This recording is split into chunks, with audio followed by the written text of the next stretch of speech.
नाच रहे भाई, क्या बात है। अरे काली कमली वाला मेरा यार है मेरे मन का मोहन खुद यार है। ओ काली कमली वाला मेरा यार है मेरे मन का मोहन टूटदार है। दुनिया में तेरा प्यार ये जीवन अब तेरे सहारे ये जीवन अब तेरे सहारे ये जीवन अब तेरे सहारे मेरे हाथों जीवन की पतवार है मेरे मन का मोहन टूटदार है। काली कमली वाला मेरा यार है मेरे मन का मोहन टूटदार है।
कर लिया है, गोविंद का दर्शन प्राप्त कर लिया, इससे बड़ा कोई धन्य नहीं हो सकता हमारा। धन्य है राजा परीक्षित। इस परीक्षित ने प्रभु का जब दर्शन किया है, भगवान ने रक्षा करी, भगवान पुनः गर्भ से बाहर आए। अब तो भगवान ने कहा भाई हम अपने घर के लिए जाना चाहते हैं, धाम के लिए जाना चाहते हैं, द्वारकापुरी के लिए जाना चाहते हैं, द्वारकापुरी के लिए जाना चाहते हैं। तो सारे पांडव रुदन करने लगे। इधर धर्मराज युधिष्ठिर जी महाराज संशय में पड़े हुए, लो भैया मैंने मेरे हाथों से इतने परिवार वाले मारे गए, अब मेरा क्या होगा, मैं तो नरक में जाऊंगा। बार बार समझाने का भगवान ने प्रयास किया, परंतु धर्मराज युधिष्ठिर जी के कुछ भी समझ में नहीं आया। भगवान ने कहा इनके ऐसे को समझ में नहीं आएगा, इसलिए इनको राजनीति सिखाने के लिए किसी बड़े नेता के पास में ले जाना पड़ेगा। तो वो बड़े नेता कौन है? उस पावन भूमि में, युद्ध की पावन भूमि में, बाणों की सैया पर पितामह भीष्म जी महाराज पड़े हुए हैं। आज तो इन पांडवों को लेकर के आए हैं भगवान, द्वारकानाथ भगवान आए हैं पितामह भीष्म के पास में। इन पांडवों ने प्रणाम किया, करता कुछ नहीं बोले, मौन हो गए। जब भगवान ने दोबारा कहा कि पितामह ये कन्हैया ग्वाला, दो मैया बाप वाला आपके श्री चरणों में प्रणाम करता है, अब तो इस बात को सुनकर के खिलखिलाने लगे पितामह भीष्म। हे गोविंद, ऐसे समय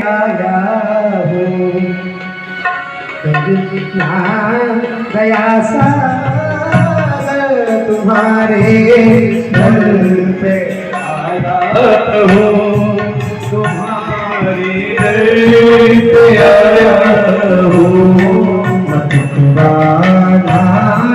हमें मोहन तुम्हारे दर पे आया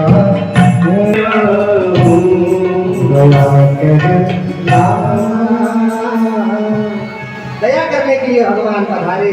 आज पितामह भीष्म ने कहा प्रभु ऐसी कृपा करने के लिए आप मेरे पास पधारे, आखिर क्या बात है, आज इन पांडवों को लेकर के मेरे पास क्यों आए? भगवान ने कहा आप इनको थोड़ा सा राजनीति के विषय में बताइए। राजनीति क्या होती है, राजा का क्या परम धर्म होता है? अब तो महाराज पितामह भीष्म ने कहा आपसे बड़ा राजनीतिक कोई हो सकता है क्या महाराज? फिर भी आप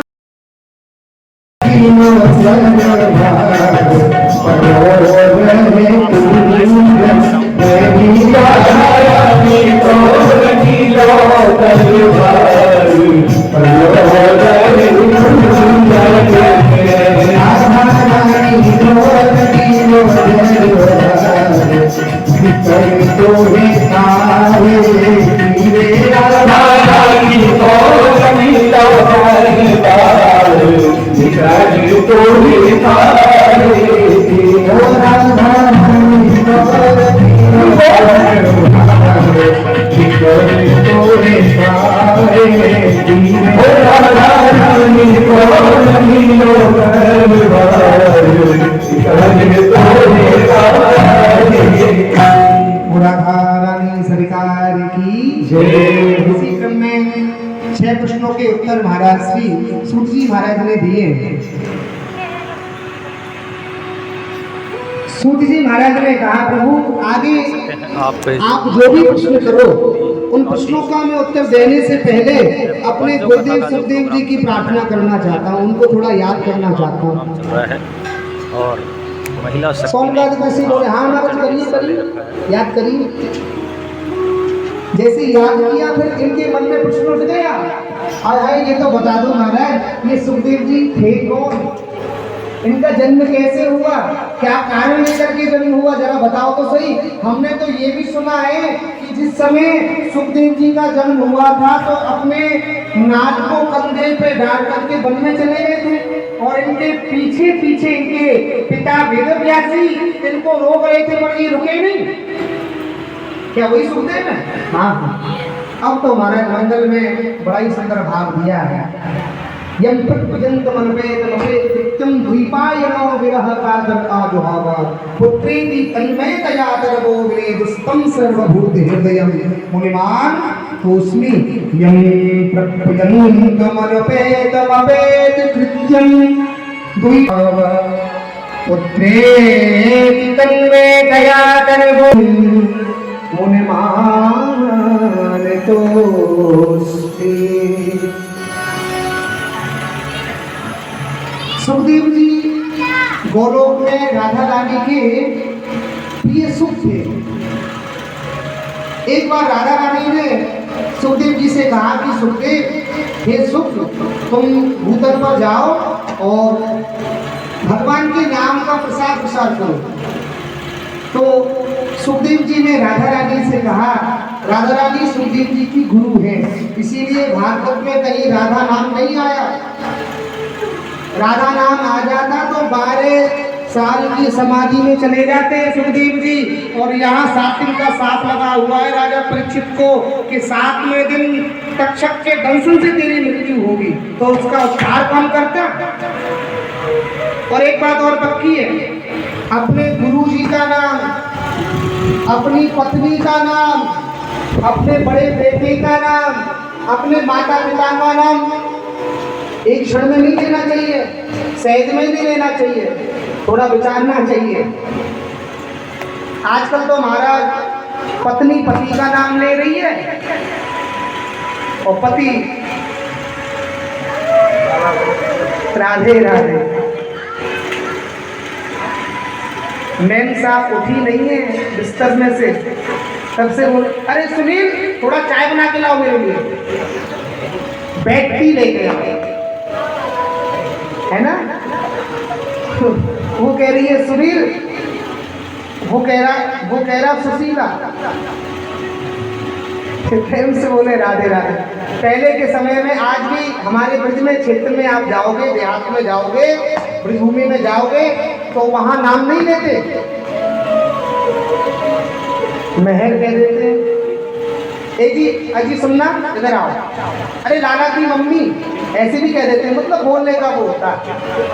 चिंटू के पापा, आधी आधी भागी तो हंसाने के लिए बोल रहा हूँ, परंतु नाम नहीं लेते।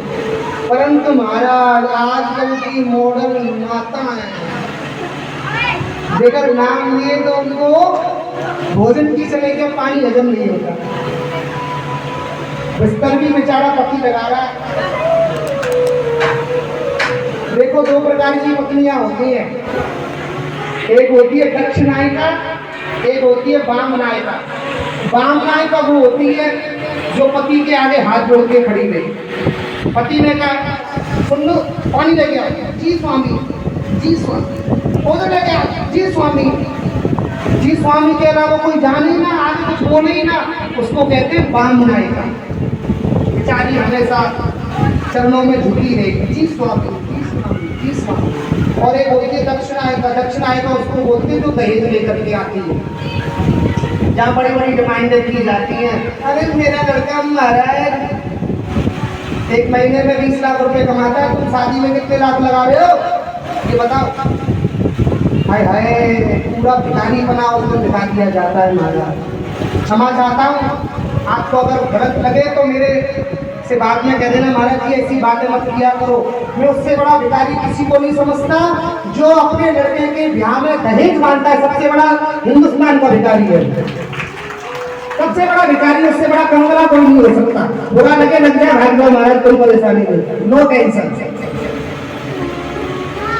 कन्हैया लाल की अगर ठाकुर जी की कृपा है, आपने अपने बच्चों को अच्छे संस्कार दिए हैं, विश्वास रखना महाराज जी, मैं व्यासपीठ से कहता हूँ, इतना आपने कभी जीवन में नहीं सोचा होगा, उससे चौगुना आपके घर में आएगा। कभी सोचा नहीं होगा, चौगुना आपके घर में आएगा, देख लेना। परंतु सामने हाथ मत फैलाना। अगर हाथ फैलाना है तो अपने इष्ट के आगे हाथ फैलाओ, अपने गुरु के आगे हाथ फैलाओ। न जाने संसार में आप जन जन में हाथ फैलाओगे तो आपसे बड़ा भिखारी कोई नहीं। परिश्रम तुम्हें करके दिखाना है, ऐसा करके दिखाना है जो अभी तक किसी ने नहीं करके दिखाया, वो तुम करके दिखाओ। गाड़ी भी हो, बंगला भी हो, पैसा भी हो, सब कुछ होना चाहिए, परंतु वो व्यर्थ का नहीं, हमारी मेहनत का होना चाहिए। फोकट का नहीं, मेहनत का होना चाहिए।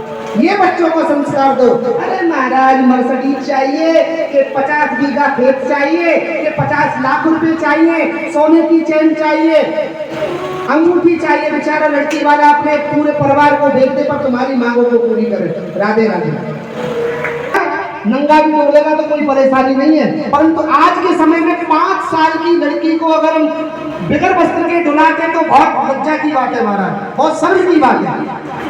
आज का समय बहुत कहाँ पहुंच गया, कंप्यूटर जमाना हो गया, पहले जैसा जमाना नहीं रहा कि बच्चे बगैर कच्चे नहीं डोल रहे। आजकल तो बच्चे भी, महाराज हमारा लड़का है, लड़के को कभी कभी हो जाता है, 2.5 साल का लड़का है, आप विश्वास रखना, उसको जब अंदर वियर नहीं पहनाते, कच्चा नहीं पहनाते, तो वो खुद ही अपने आप जाता है पहनने के लिए।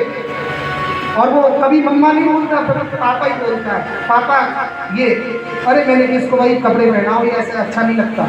बच्चों को भी शर्म आती है। वो लड़की वाला अपनी बच्ची को इतने महंगे महंगे कपड़े पहनाता है, स्कूल में पढ़ाता है, लिखाता है, अंत में उसका जब विवाह करता है तो उसके बाप से पूछना कि उसकी छाती से क्या बीत रही है। इतना बड़ा पत्थर रखता है छाती पर, जब वो अपने इस दिल के टुकड़े को आपको देता है। महाराज दान करना सहज नहीं है। राधे राधे। महाराज कुछ गलत लगा हो तो क्षमा चाहते हैं, परंतु अगर हमारी कथा में आए हो तो एक बात पर बैन लगा दो, कभी अपने मुंह से सामने वाले से दहेज के विषय में चर्चा ही मत करना, कभी मत करना। देखना ठाकुर जी आपके साथ में क्या क्या चमत्कार करते हैं, आपने कभी सोचा नहीं होगा, कभी नहीं सोचा होगा। जहां